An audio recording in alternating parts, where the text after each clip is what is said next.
បងប្អូនអរគ្នានេះគឺជាជ្រូករបស់បងស្រីនៅខាងយើងឃុំមេទឹកណាក៏បានឲ្យស៊ីចំណី AG-FIT 861សម្រាប់កូនជ្រូក2រៀនស៊ីហើយគាត់ឲ្យស៊ីនេះបានរយៈពេល6ថ្ងៃហើយកូនជ្រូកគាត់ជាង10ថ្ងៃបានគាត់បរៀនឲ្យស៊ីអ្វីដែលជាការកត់សម្គាល់បងប្អូនមើលទៅគឺ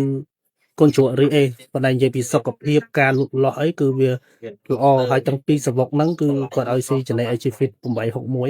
អញ្ចឹងបានជាបងប្អូននៅខាងតំបន់មេទឹកគាត់ចាប់ផ្ដើមងាកមកប្រើ AG-FIT ទាំង861ទាំង168ហើយនិង162និង963ដែលជាចំណីឲ្យបងប្អូនអាចរើសយកមួយណាក៏បានដែរចំណីហ្នឹងសូមបញ្ជាក់ថាវាល្អគុណភាពវាអត់រាកហើយបើកូនជ្រូកអត់រាកវាល្អសម្រាប់អ្នកចិញ្ចឹមទាំងគាត់លក់កូនទាំងអ្នកយកទៅចិញ្ចឹមវាអត់ក្រិនលើជ្រូកហើយបើមានបញ្ហារាក